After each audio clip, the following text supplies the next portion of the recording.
Welcome to my channel. This is Kanchan Gupta. Channel is UGC Education Paper 2. So I am back with the another session that is the based on.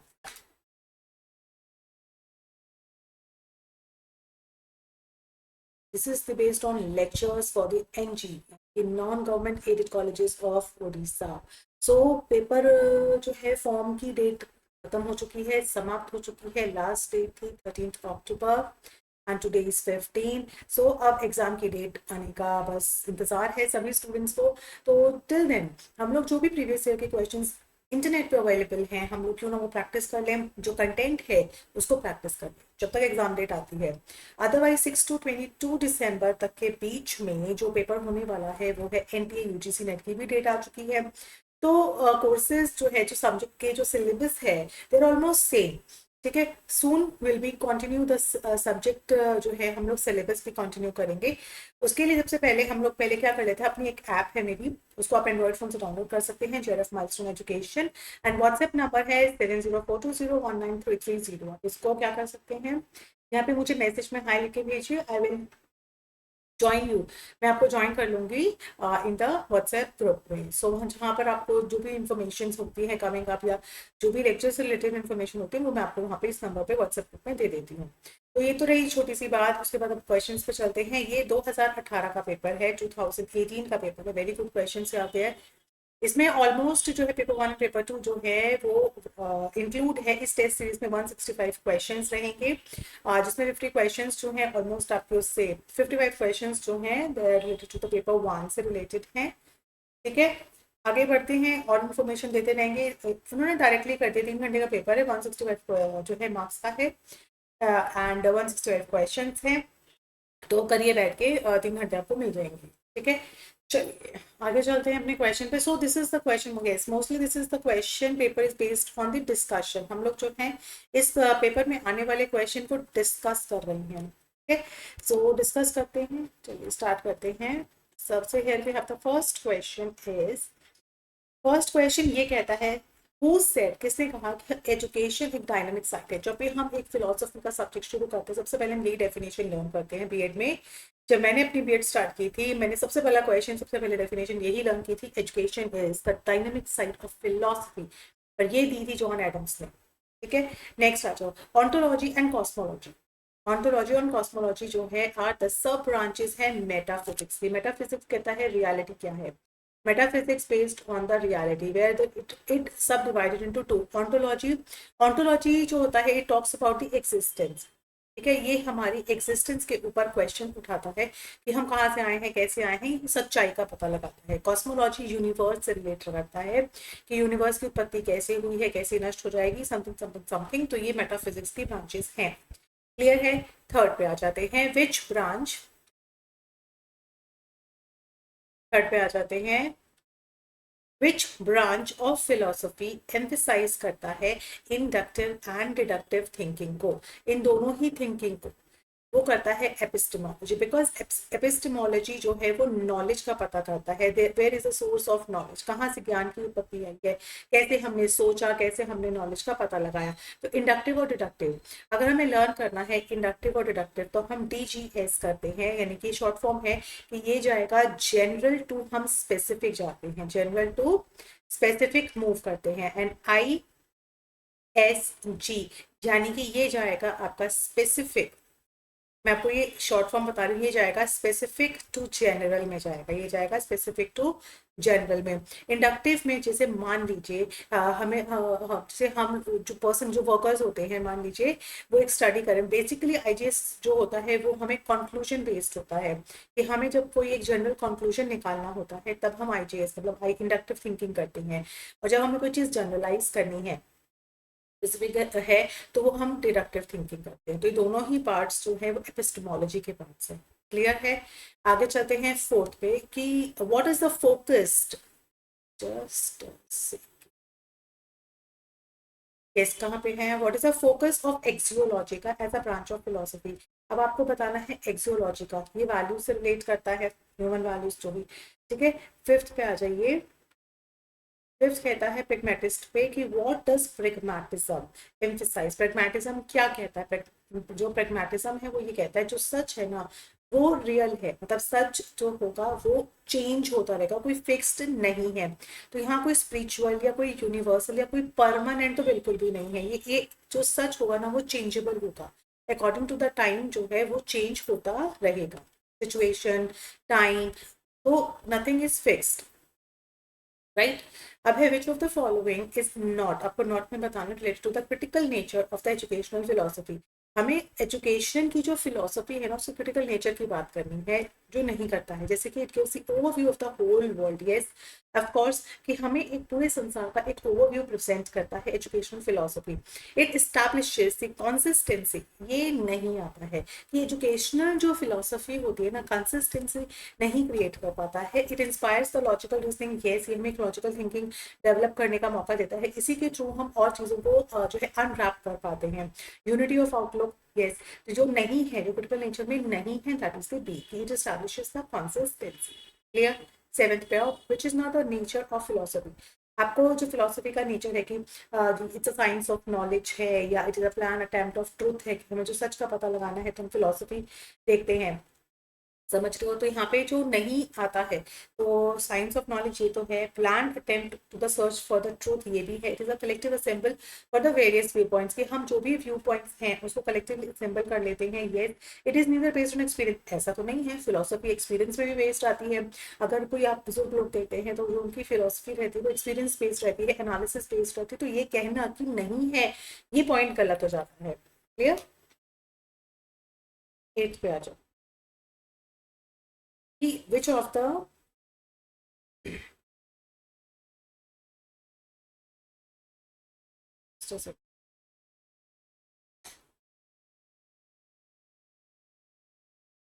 Which of the following methods proceed करता है particular, ये तो जैसे मैंने अभी आपको बताया ना DGS, यानी कि जनरल टू स्पेसिफिक, और यहाँ पे बात हो रही है पर्टिकुलर चीज से हम जनरल पे जा रहे हैं, यानी कि ISG स्पेसिफिक से लेकर हम जनरल पे जा रहे हैं, तो that is called the inductive method. Clear. Ninth का what does epistemology deal, epistemology क्या बताती है। तो इस क्वेश्चन के लिए मैं एक आपको डिस्क्रिप्टिव पॉइंट ऑफ व्यू देना चाहती हूँ, because this is the star question, और ये काफी बड़ी क्वेश्चन जो आता है, लेकिन बच्चे इसमें कंफ्यूज होते हैं कि एपिस्टेमोलॉजी बिकॉज डील करता है नॉलेज, ज्ञान के साथ, सोर्स ऑफ नॉलेज के साथ, तो ये एम्स, एस्थेटिक्स, लॉजिक्स पे बात क्यों नहीं करता है, नॉलेज पे बिलीव करता है, तो ये मेथड्स ऑफ टीचिंग देता है। इसको आगे और डिटेल में करते हैं, give me a minute.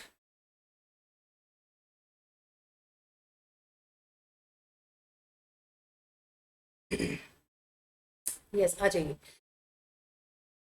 So epistemology, जैसे मैंने आपको कहा, एपिस्टमोलॉजी डील करता है नॉलेज के साथ, ये हम एजुकेशनल पर्सपेक्टिव से देख रहे हैं, थ्री ब्रांचेस हमारी। सबसे पहली जो ब्रांच है नरेटिव की, कि हम जो एपिस्टमोलॉजी है ना वो क्या डील करता है, वो ये कहता है कि there is a disciplinary knowledge है, जो कि हर एक डिसिप्लिन जो हम पढ़ते हैं उसमें जो उसके प्रिंसिपल है, सर्टेन प्रिंसिपल्स हैं या थ्योरी ऑफ नॉलेज है, वो हम पढ़ते हैं हर एक सब्जेक्ट का। एपिस्टमोलॉजी जो होता है वो क्या करता है, डायरेक्ट रेलिवेंस शो करता है, वो ये बताता है कि कौन सी ट्रांजेक्शनल स्ट्रैटेजीज जो है हमें करिकुलम में लगानी चाहिए, और वो ट्रांजेक्शनल जो स्ट्रैटेजीज है वो क्या क्या होती हैं, वो होती है पेडागोजिकल नॉलेज, वो होती है कंटेंट नॉलेज, वो होती है methods of teaching, what is to be taught, how is to be taught, these type of questions are dealt in the epistemology, what kind of question, और ये सब हम लर्निंग मेथड में करते हैं, टीचिंग लर्निंग में। एपिस्टेमोलॉजी एम्फेसाइज करता है कि जो हमारा डिसिप्लिन, जो हमारा सब्जेक्ट है उसका रिसर्च बेस क्या होगा, कैसे कंडक्ट की जाएगी, किस तरीके से वो आगे मूव ऑन करेगी। तो बेसिकली हम जो भी हमारे सब्जेक्ट से रिलेटेड, हमारे डिसिप्लिन से रिलेटेड कॉन्सेप्ट होता है कि हमें बच्चों को क्या पढ़ाना है, बच्चों को कैसे पढ़ाना है, ये डील करता है एपिस्टेमोलॉजी में, किस तरह की नॉलेज हमें बच्चों को देनी है, कैसे कहाँ देनी है, ये सब डील करता है एपिस्टेमोलॉजी। मेटाफिजिक्स में आता है रियलिटी, कि सच क्या है, सच का पता लगाया जाए। ठीक है।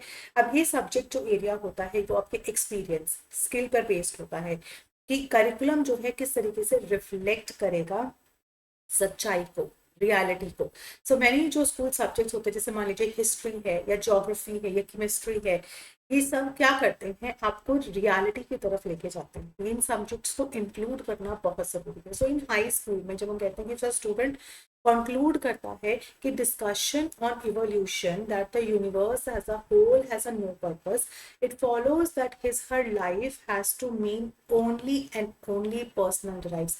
तो ये क्या है, ये एक तरह का मेटाफिजिक्स है जहां उसने डिफरेंट डिफरेंट कॉन्सेप्ट्स की रियलिटी का पता लगाया है। ठीक है, जहां पर हम बेसिकली क्या करते हैं, जहां पर हम बेसिकली करते हैं डिजाइनिंग, डिजाइनिंग करते हैं स्कूल टेक्स्ट बुक की, करिकुलम की एंड मेथड्स ऑफ टीचिंग। ठीक है, by addressing the knowledge aspects अगर हम देखें तो मेटाफिजिकल जो व्यू होता है वो क्या डील करता है, वो ये टेक केयर करता है कि हमारे करिकुलम का डिजाइन कैसा हो, क्या हो, करिकुलम का डिजाइन कैसा हो, करिकुलम जो है उसमें जो हम टेक्स्ट बुक यूज करने वाले हैं वो कैसा हो, प्लस हम methods of teaching, methods of teaching कैसा यूज करें। So epistemology deals with the teaching learning process during the classroom. ठीक है, किस तरह के नॉलेज देने हैं, किस तरह का ज्ञान हमें बच्चों में बांटना है। मेटाफिजिक्स डील करता है डिजाइनिंग पे कि कैसा करिकुलम डिजाइन किया जाए, कैसे मेथड्स ऑफ टीचिंग दिए जाए। नाउ एक्सियोलॉजी, एक्सियोलॉजी करता है कि हमें किस तरीके से हम बच्चों को जो एजुकेशन है कि बच्चों को हमें कैसे सोशल ड्यूटीज, उनको हैबिट्स, उनकी आइडियोलॉजी पे काम करना है। तो ये एक्सियोलॉजी उस चीज़ पे काम करता है। जैसे अगर हम बात करें जो नेशनल करिकुलम फ्रेमवर्क है एनसीएफ का 2005 का, is a stress on the value based and moral education पे स्ट्रेस करता है और उसको कोर सब्जेक्ट बनाना चाहता है ना। तो ये हम एक्सियोलॉजी की बात करें। So it is integrated. अगर हम बात करें कि क्राफ्ट कैसा हो, पीस एजुकेशन कैसा हो, तो करिकुलम में इन चीज़ों को इंक्लूड करना चाहते हैं। सो जो कॉन्सेप्ट है ना लाइफ स्किल का,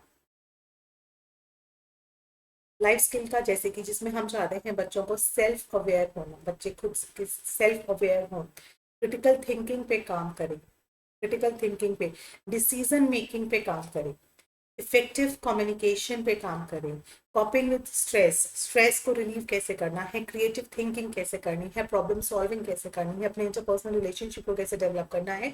ये सब चीज़ें हम एक्सियोलॉजी में बात करते हैं क्योंकि ये एक हार्ट है। This is the heart of education system. This is the heart, heart जिसमें इमोशंस हैं, ठीक है, जिसमें इच्छाएं हैं, जिसमें डिजायर्स हैं, तो वो एक्सियोलॉजी काम करता है उस चीज़ पे।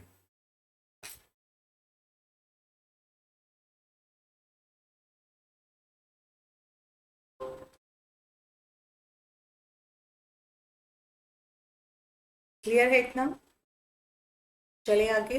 Okay, so here we go.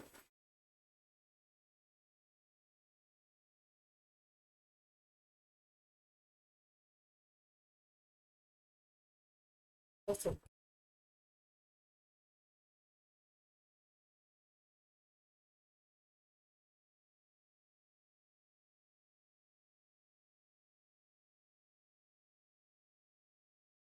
just a second to set the slide.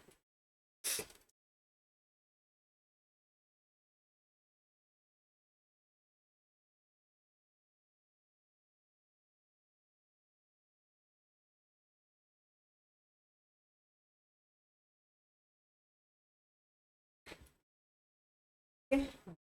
10th question पे आ गई। Yes. So the 10th question says like which school of philosophy believe करता है कि education जो है एक continuous reconstruction है, yes experiences का reconstruction है, वो pragmatism बात करता है। 11th पे आ जाओ।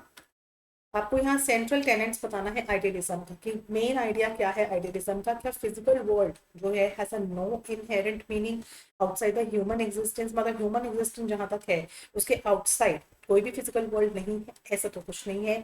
Only those things that are experienced वही सही है, मे बी वैसा कुछ नहीं है। रियलिटी एग्जिस्ट करती है independent of the human mind and ideas are the only true reality. This is the basic tenets है, basic to basic जो इसका आइडिया है आइडियलिज्म का वो यही है कि जो ट्रू रियलिटी है वो आइडियाज हैं।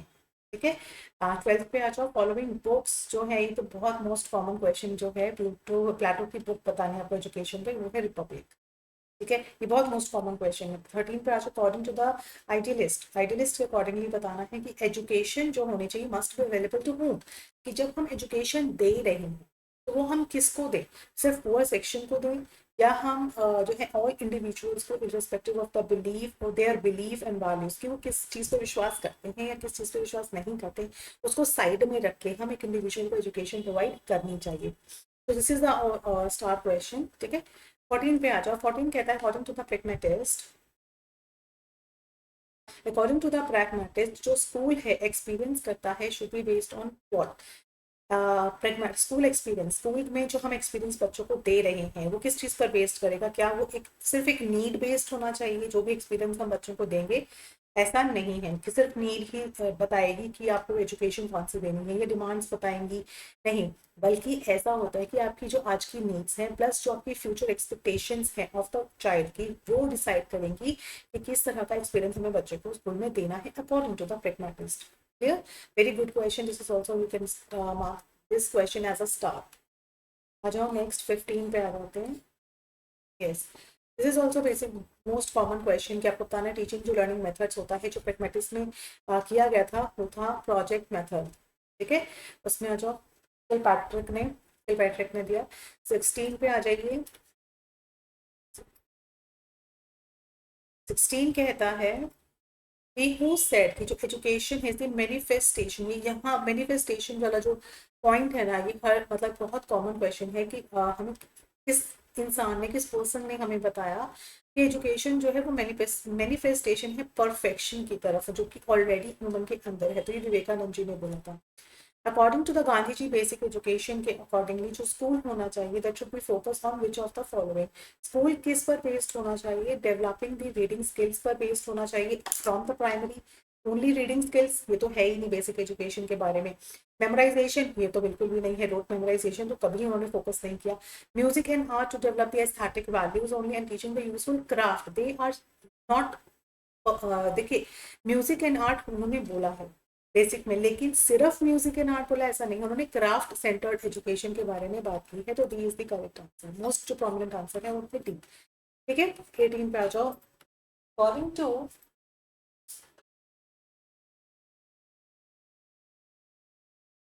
According to the John Dewey students जो होते हैं must learn by which way, उनके अकॉर्डिंगली किस तरीके से बच्चे को पढ़ना चाहिए। जॉन डीवी, देखिए जॉन डीवी जो थे ना वो प्रेगमेटिस्ट थे, ठीक है। तो प्रेगमेटिस्ट के अकॉर्डिंगली वो ये चाहते थे कि बच्चे एक्सपीरियंस से गेन करें चाहते थे।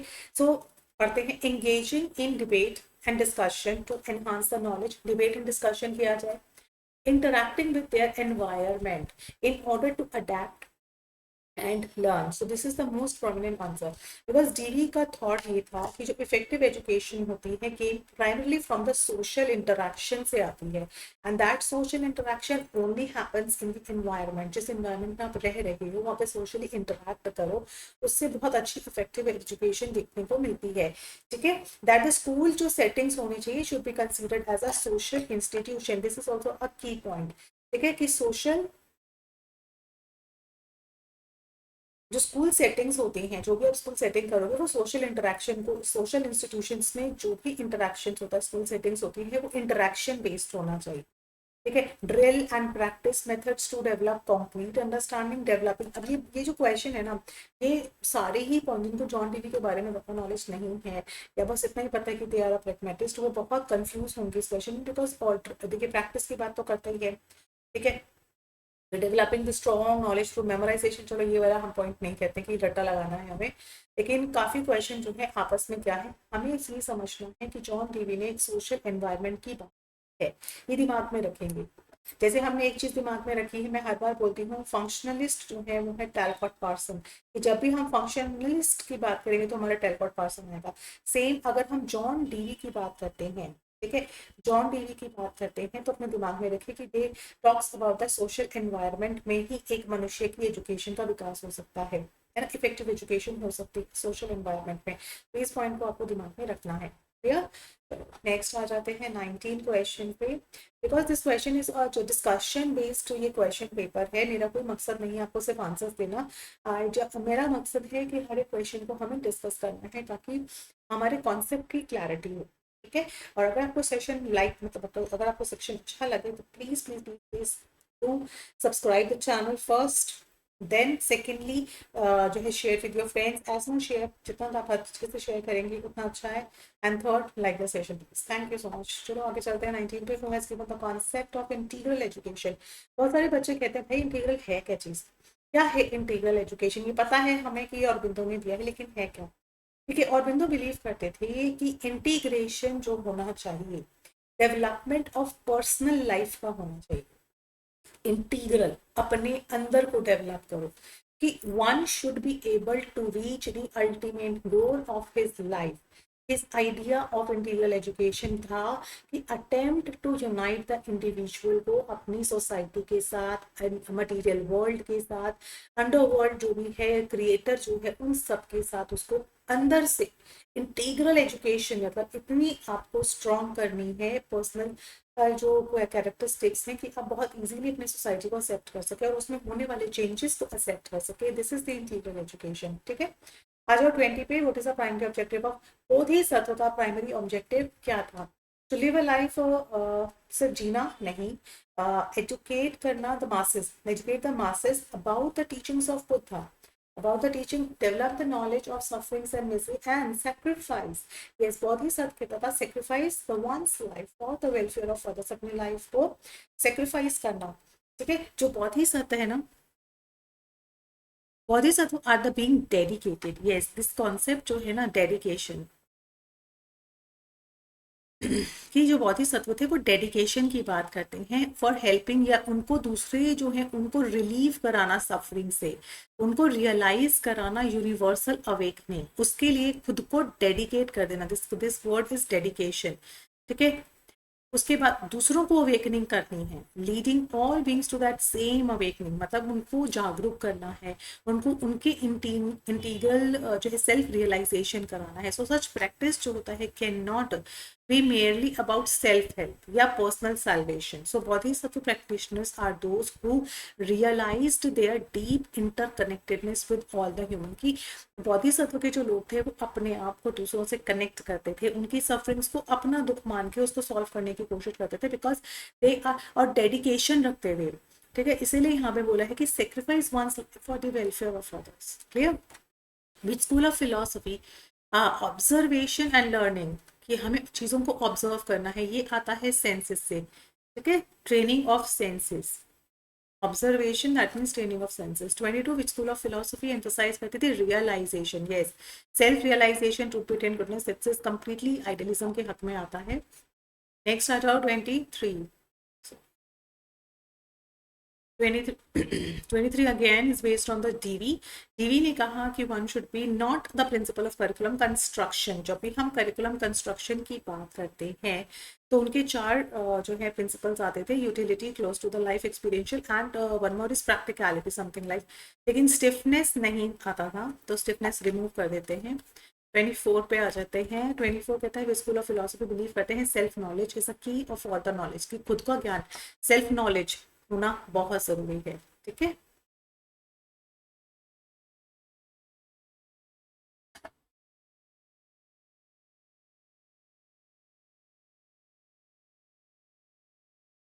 यस।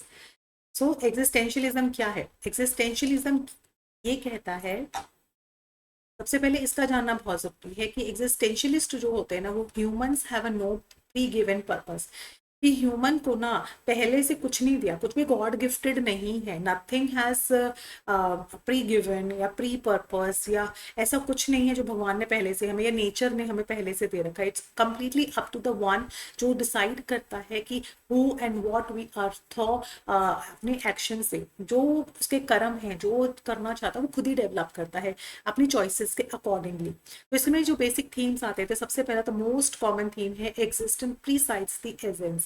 फिर जो सेकंड आता है एब्सर्डिटी,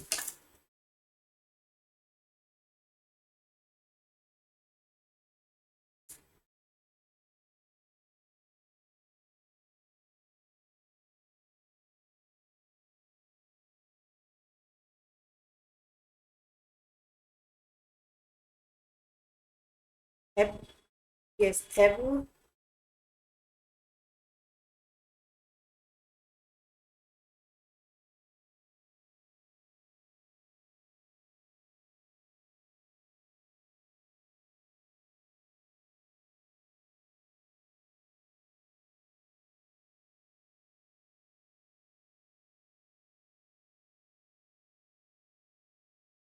एब्सर्डिटी जो होता है दैट मीन्स बेतुकापन, या आप जिसे कह सकते हो कि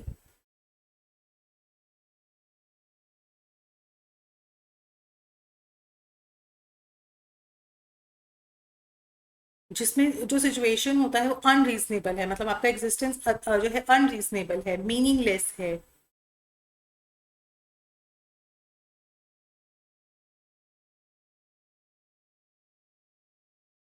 कि यहाँ पे हम लोग इरेशनैलिटी की बात करते हैं, कि जो एब्सर्डिटी है ना ह्यूमन एग्जिस्टेंस की, कि ह्यूमन एग्जिस्टेंस का कोई भी मतलब नहीं है, वो मीनिंगफुल वो खुद से बनाता है, खुद की चॉइसेस से बनाता है।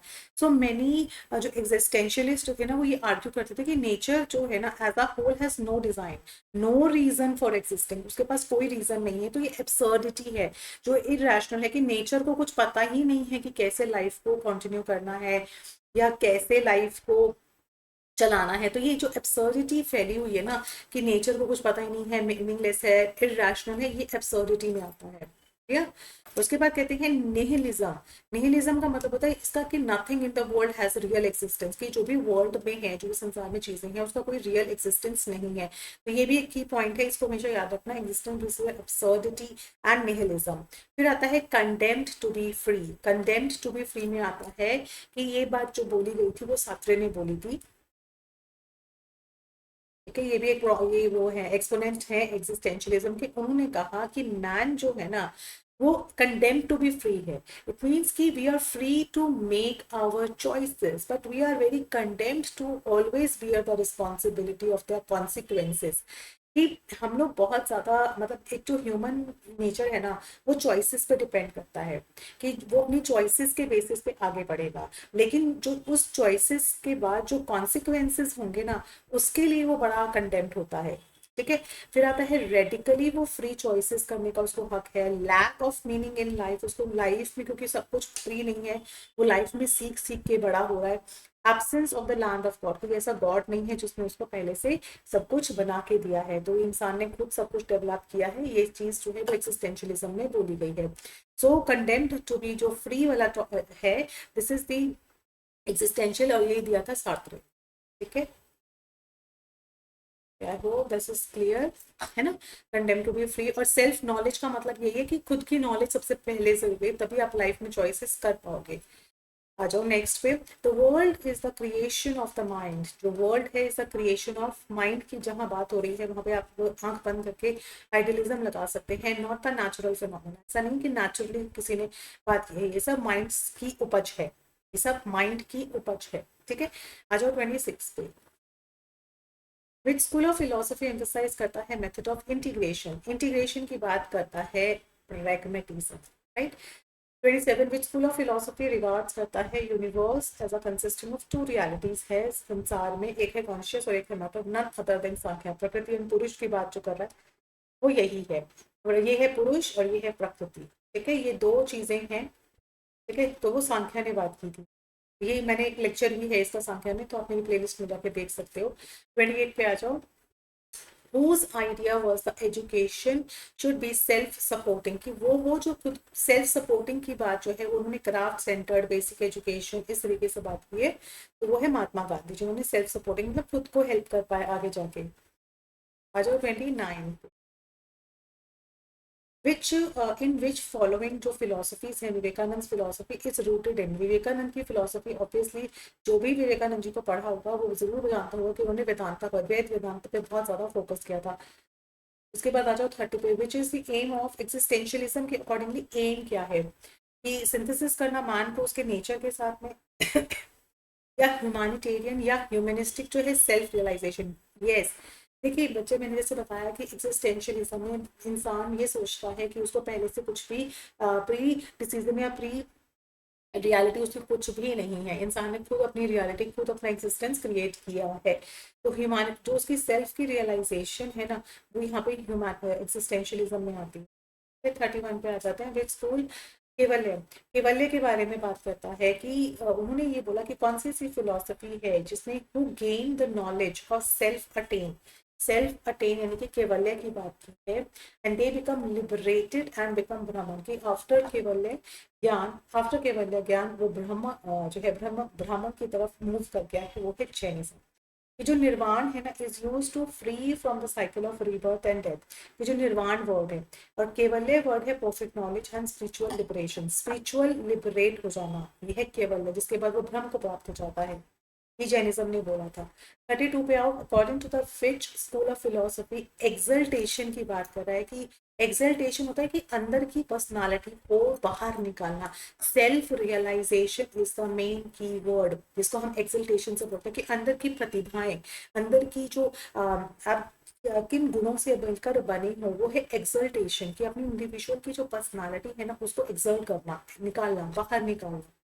33 पे आओ, which of philosophies is the most title individualism. अब जैनिज्म की फिलोसफी को इंडिविजुअलिज्म की तरह बोला गया है, क्यों बोला गया है ये समझना बहुत जरूरी है, क्योंकि हमारा जो ये लेक्चर सीरीज है this is the based on discussion, क्योंकि हम ये डिस्कशन कर रहे हैं, तो ये जानना बहुत जरूरी है कि जैनिज्म की फिलोसफी को इंडिविजुअलिज्म क्यों बोला गया है, क्यों उसको टाइटल दिया गया है।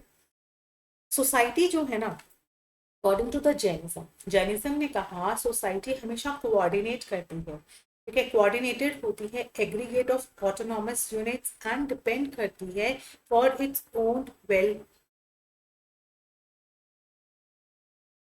वेलबींग पे। उन्होंने कहा no individual is subordinate to any other, कोई भी इंडिविजुअल सबॉर्डिनेट नहीं है, हर एक इंसान जो है एक अपनी इंडिपेंडेंट एक्सप्रेशन रखता है, सो ही रिजेक्ट करता है पेट्रोनाइजिंग ऑफ वन इंडिविजुअल या क्लास बाय अनदर। कि पेट्रोनाइज का मतलब होता है कि दूसरे एक इंडिविजुअल की तारीफ करना या दूसरे को मस्का लगाना, ऐसा नहीं है, इंडिविजुअल की अपनी एक्सिस्टेंस है, इंडिपेंडेंसी है, एक्सप्रेशन ऑफ इंडिविजुअलिज्म है, ठीक है। सो यहाँ पे जो की वर्ड मैं आपके साथ शेयर करती हूँ इंडिविजुअल का, this is the independent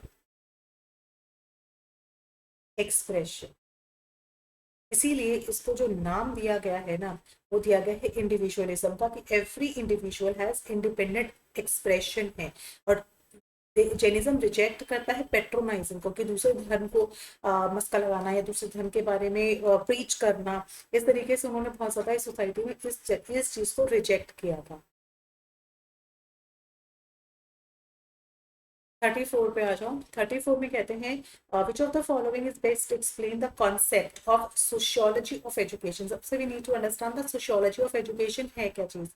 so the जो sociology of education is the study of how public institutions and individual experiences affect करता है एजुकेशन को, कि हमारा ये देखना है कि जो भी हमारी पब्लिकली जो भी सिचुएशन है या जो इंडिविजुअल के एक्सपीरियंसेस हैं वो कैसे एजुकेशन को अफेक्ट करते हैं, ठीक है। तो मोस्टली इसका जो प्रोमिनेंट आंसर है वो है स्टडी ऑफ एजुकेशनल प्रॉब्लम्स को समझना और सोशल कॉन्टेक्स्ट में समझना, ठीक है। 35 पे आ जाते हैं। ये जो क्वेश्चन है ये ओके, ये जो स्टेटमेंट दिया गया है ना सोशियोलॉजी ऑफ एजुकेशन का क्या मतलब है, व्हाट डज दैट मीन। ये जो एक्सप्रेशन है ये डायरेक्टली फ्रॉम गूगल से एज इट इज आपको एक्सप्रेशन उतार के दे दिया है कि सोशियोलॉजी ऑफ एजुकेशन क्या है, वो है सोशल इंस्टीट्यूशन और इंडिविजुअल के जो एक्सपीरियंसेस है ना उसको शो करना, ठीक है। 36 पे आ जाओ, वेरी सिंपली, तो ऐसा नहीं कि इसमें मुझे कुछ डीप आपको बताना है। 36 पे which of the following is most suitable aim of education, कौन सा सबसे सूटेबल एम है सोशियोलॉजिकल पर्सपेक्टिव से, वो है socialisation. This is also a very simple question. 37 पे आ जाते हैं। Yes, what does educational sociology as a science attempt to. Educational sociology basically होती है स्टडी करना किस चीज की, सोशल फैक्टर्स जो हमारी इन्फ्लुएंस करती है एजुकेशन के स्ट्रक्चर को, उसके प्रोसेसेस को, उन सबको। तो हम यहाँ पे स्टडी करते हैं सोशल फैक्टर्स की, तो ये यहाँ लिख सकते हैं कि स्टडी ऑफ सोशल फैक्टर्स, ठीक है।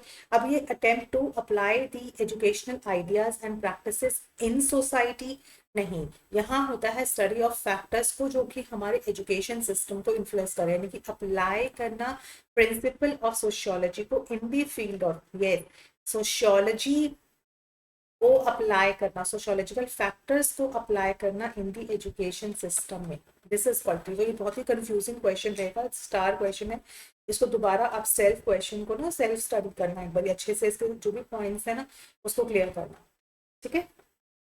आ जाओ 38 पे कि who is considered as a father of educational sociology. Father of educational sociology कौन रहे हैं, वो है पाइनी।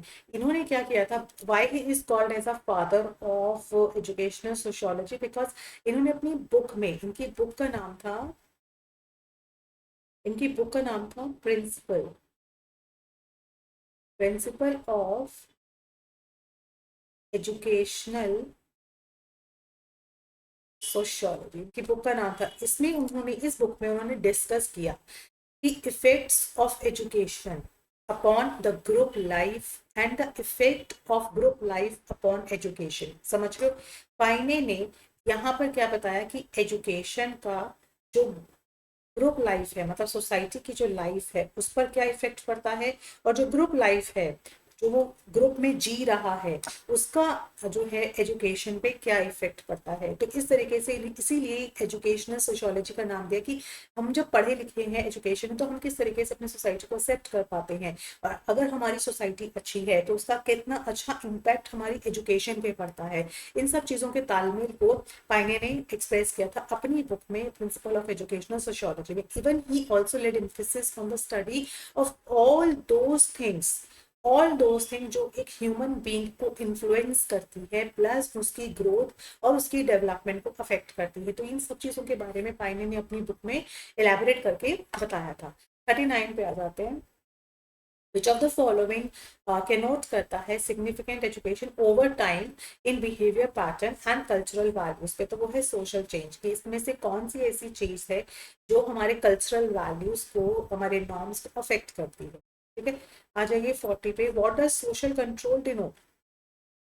सोशल जो कंट्रोल हम करते हैं सोसाइटी में, वो किस तरीके को डिनोट करता है, mechanisms by which society ensure करती है प्रोग्रेशन एंड ग्रोथ। नो, वो मैकेनिज्म है जिसके थ्रू हमारी जो सोसाइटी है वो रिफ्यूज करती है बिहेवियर और वैल्यूज में चेंजेस आने को।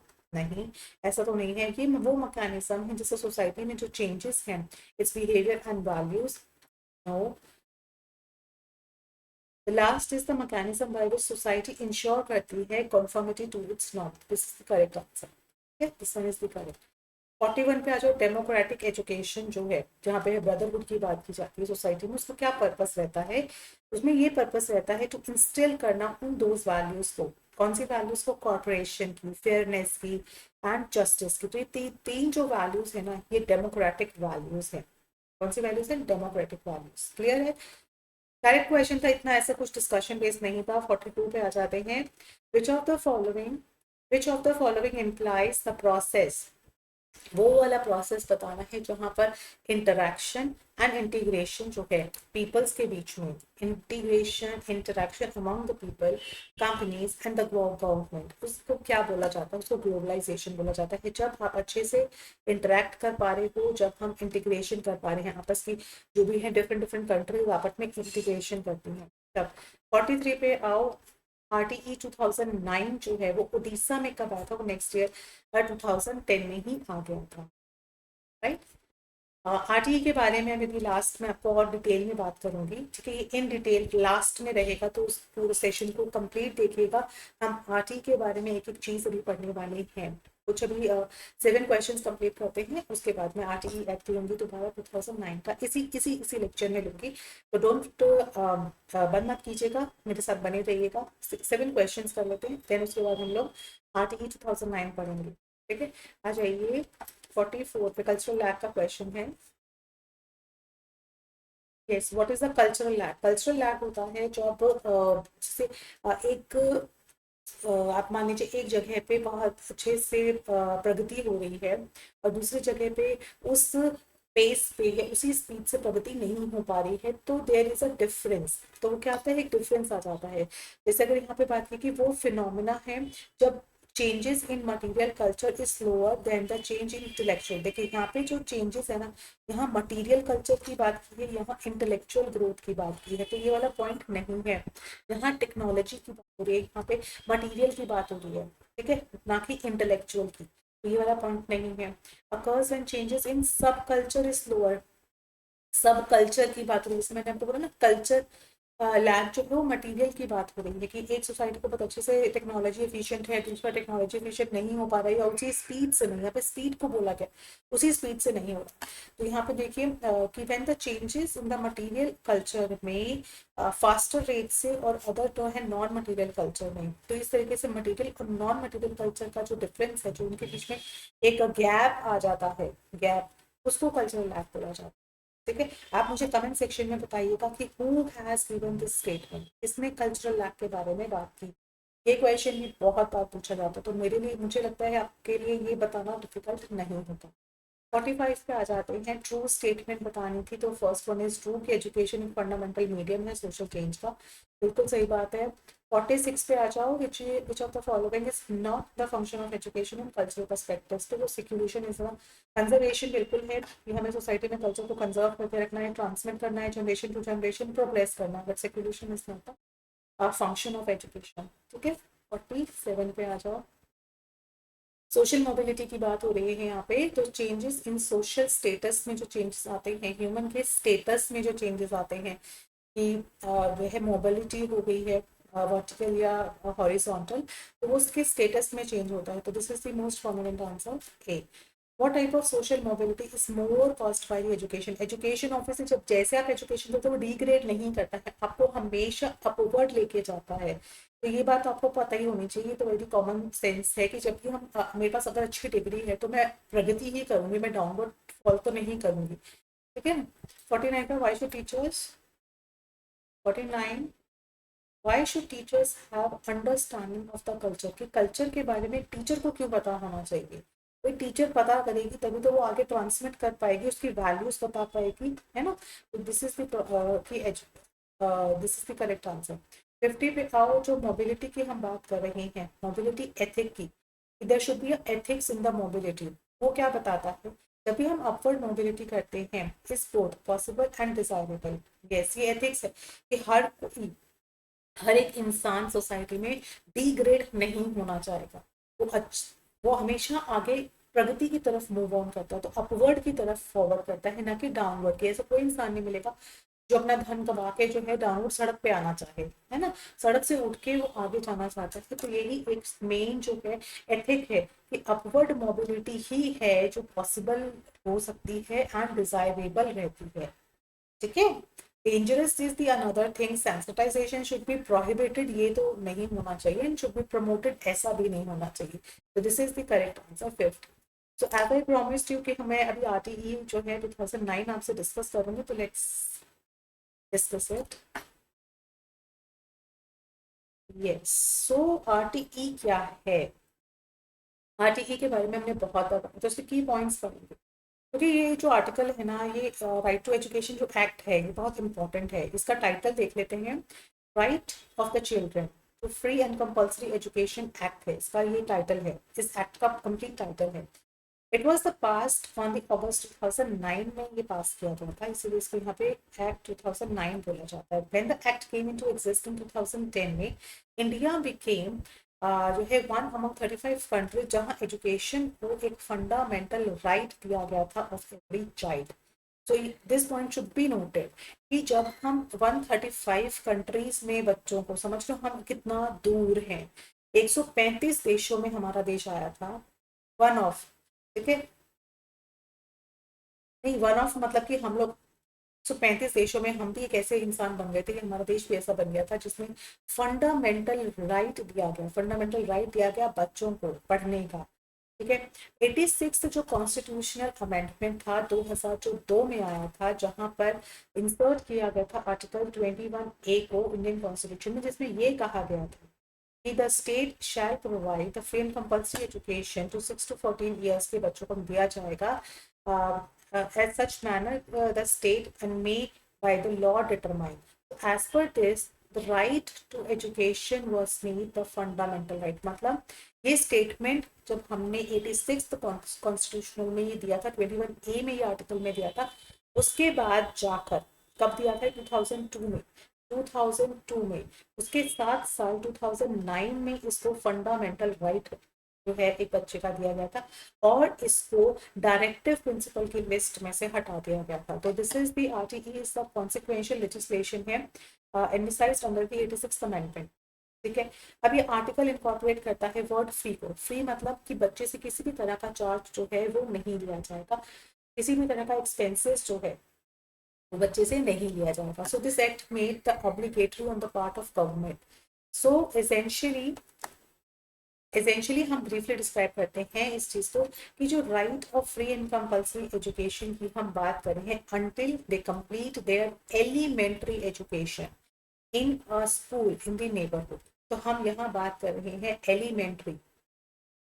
एलिमेंट्री स्कूल की बात करें। और इस चीज में मैंने बोला ना कंपलसरी का मतलब होगा कि देयर इज द पार्ट की गवर्नमेंट इंश्योर करेगी सारे ही एडमिशन हो, सारी अटेंडेंस हो, कंपलसरी हो, अटेंडेंस कंपलसरी हो, कंप्लीशन हो of the elementary education of children का। तो यहाँ पे तीन चीजें आएंगी कि सबमिशन मतलब कि एडमिशन हो बच्चों का, फिर उसके बाद अटेंडेंस, प्रॉपर अटेंडेंस हो, प्लस वो जो है एलिमेंट्री एजुकेशन को कंप्लीट करें। एंड फ्री वर्ड का जो मीनिंग है 6 to 14 ईयर्स में जो फ्री का है कि कोई भी चार्ज जो है बच्चे नहीं देगा। फिर this act provides the admission of non admitted बच्चे जो होते हैं child to a class of his her appropriate age. ठीक है, इट मेंशंस कि जो ये ड्यूटीज है ना ऑफ द रिस्पेक्टिव गवर्नमेंट की ड्यूटी रहेगी, जिस क्षेत्र में बच्चा रह रहा है उस रिस्पेक्टिव गवर्नमेंट की ड्यूटी रहेगी, लोकल अथॉरिटी की ड्यूटी रहेगी, पेरेंट्स की ड्यूटी रहेगी। इवन इट ऑल्सो स्पेसिफाई करता है जो शेयरिंग है ऑफ द फाइनेंशियल बर्डन की between the central and the state government. उन बच्चों को पढ़ाने के लिए जो भी खर्चा होगा वो सेंट्रल और स्टेट दोनों ही गवर्नमेंट का शेयर रहेगा। फाइनेंशियल जो भी बर्डन आएगा वो दोनों ही बांटेंगे। उसके साथ में इट स्पेसिफाई दैट जो स्टैंडर्ड रहेगा, ये जो नॉर्म्स बनाए जाएंगे पीटीआई यानी कि पीपल टीचर रेशो का या इंफ्रास्ट्रक्चर का, बिल्डिंग्स का, वर्किंग डेज का, टीचर्स का, ये सब एक स्टैंडर्ड तरीके से बनाया जाएगा। फिर it says there should be no urban rural imbalances in teacher posting. यहाँ नहीं जो टीचर की पोस्टिंग होगी कि नहीं रूरल में उसने मना कर दिया, नहीं ऐसा नहीं होगा, किसी भी तरह का इम्बैलेंस नहीं टॉलरेट किया जाएगा। Plus, this act also provides for the prohibition of the employment of teachers for non-educational work. And even जो सेंसस है, इलेक्शंस है, डिजास्टर रिलीफ वर्क है, उसमें भी टीचर्स की ड्यूटी लगाई जाएगी। The act provides that the teachers appointed should be appropriately trained हो and qualified हो। जो टीचर्स उसमें अपॉइंट की जाएंगी वो क्वालिफाइड होंगी।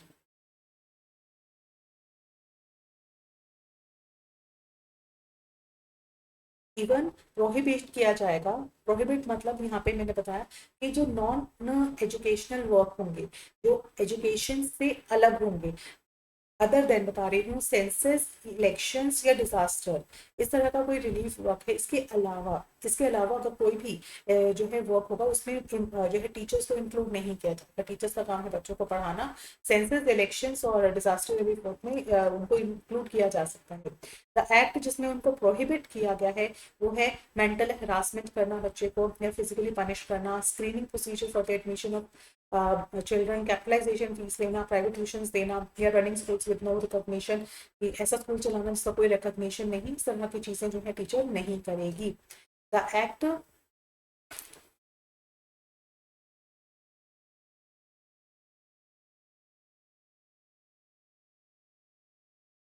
यहाँ पे फिर देखिए द एक्ट कहता है जो करिकुलम होगा should be developed in coherence with the values. आपको वैल्यूज के साथ में डेवलपमेंट दिया जाएगा, लाइफ स्किल्स के साथ में डेवलपमेंट कराया जाएगा। The curriculum should build on the knowledge of the child. Curriculum build किया जाएगा कि बच्चे को इस तरह की नॉलेज देनी है, उसका किस तरह से पोटेंशियल बढ़ाना है, टैलेंट बढ़ाना है। Even help to make the child free of trauma. Trauma बच्चे की एंजाइटी हमें बढ़ानी नहीं है, बच्चे की एंजाइटी को कम करना है, बच्चे की फेयर को कम करना है। ठीक है, और now the what is the significance of RTE. क्यों सिग्निफिकेंस है, क्या सिग्निफिकेंस रहा कि जब हमने इसको आरटीई को लेकर आए। So with the passing of this act India सबसे पहले इंडिया मूव ऑन हुई राइट बेस्ड अप्रोच पे, कि सही अप्रोच इंडिया ने अपनाए, क्योंकि बच्चों को फंडामेंटल राइट मिल गया था कि उनका ये बेसिक राइट है कि वो अपनी एलिमेंट्री एजुकेशन को कंप्लीट करे, है ना। एंड दिस लीगल ऑब्लिगेशन जो था स्टेट और सेंट्रल गवर्नमेंट का जो भी खर्चा होगा वो दोनों में बांटेंगे। प्लस जो आर्टिकल 21A 86 अमेंडमेंट में जो 2002 में आया था उसके बाद जाके फंडामेंटल राइट को बनाया गया था, है ना। And this act less down the specific standards बनाए गए टीचर, ये वही बात है student teacher ratio में, and it also talks about providing the separate toilet facilities.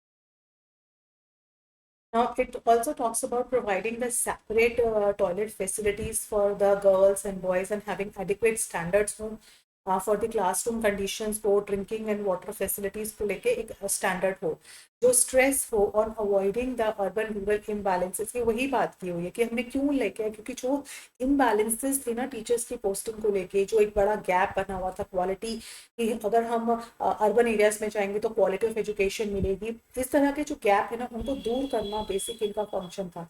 This act provides zero tolerance against harassment and discrimination of the child, मतलब zero tolerance होगा, किसी भी तरह का टॉलरेशन जो है वो यहाँ बर्दाश्त नहीं किया जाएगा. प्रोहिबिशन जो होगा स्क्रीनिंग प्रोसीजर का फॉर द एडमिशन बेसिस पे नहीं होगा. No discrimination. So this is a key point कि हमें आरटीई लाने की जरूरत क्यों पड़ी. दिस एक्ट ऑल्सो मैंडेट करता है कि no kid is detained until class 8. पहले डिटेन किया जाता था, now no kids is detained, अब नहीं होगा. It introduce the continuous comprehensive evaluation होगा जिसके बेसिस पे उसको आगे पास ऑन कर दिया जाएगा. मतलब गोल ऑफ द ईयर अगर वो स्टडी में हल्का फुल्का कम है तो उसकी और अदर एक्टिविटीज अगर अच्छे से परफॉर्म हो रही है तो उसको अपग्रेड कर दिया जाएगा. ठीक है, लेकिन ऐसा नहीं कि बिल्कुल ही उसको बिना किसी एक्टिविटी और बिना किसी परफॉर्मेंस को उसको आगे अपग्रेड कर देंगे, ऐसा नहीं होगा. The act also provides for the formation of school management committee. एक स्कूल मैनेजमेंट कमिटी बनाई जाएगी in every school in accordance to promote the participatory democracy and governance in the elementary school में. तो एक स्कूल मैनेजमेंट कमेटी होगी RTE के accordingly. यहाँ पे एक स्कूल की मैनेजमेंट कमेटी रखी जाएगी, स्कूल मैनेजमेंट कमेटी होगी. ठीक है, ये मैनेजमेंट कमेटी क्या करेगी, ये मैनेजमेंट कमेटी मॉनिटर करेगी कि स्कूल प्रॉपर तरीके से फंक्शन कर रहा है या नहीं.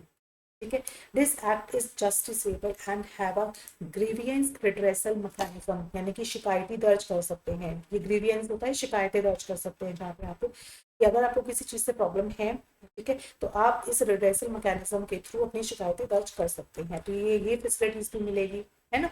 उसके बाद देखो आरटीई एक्ट जो है मैंडेट करता है फॉर ऑल प्राइवेट स्कूल्स को to reserve 25% of their seats को for the children from the socially disadvantage जो या इकोनॉमिकली बैकवर्ड सेक्शन है. आरटीई ने ये कहा कि जो स्कूल है, जो प्राइवेट स्कूल्स में 25% की रिजर्वेशन रखेगा उन बच्चों के लिए जो कि बैकवर्ड सेक्शन से आते हैं. So this move is intended to boost, इससे क्या होगा, सोशल इंक्लूजन होगा, रास्ते बनेंगे लोगों के लिए और इक्वल कंट्री जो है इक्वल कंट्रीब्यूशन बच्चों को मिलेगा.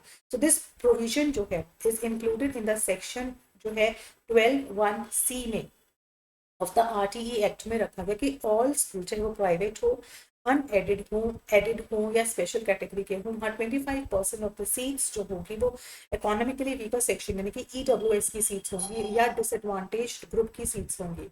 When the rough version of this act is drafted 2005 में, उसके बाद जाके इसको किया गया था. This act increased the enrollment, उससे इंक्रीज हुआ 6 to 8 जो है बिटवीन द 2009 to 16 में 19.5% का इंक्रीमेंट आया था. और रूरल एरियाज में अगर हम बात करें तो only 3.3% of the children in 6 to जो है 14 ईयर्स में bracket were out of the school. So this is the all about the RTE. So thank you so much guys for today's session. So please like the session and share it with your friends. Have a nice day guys. Thank you so much.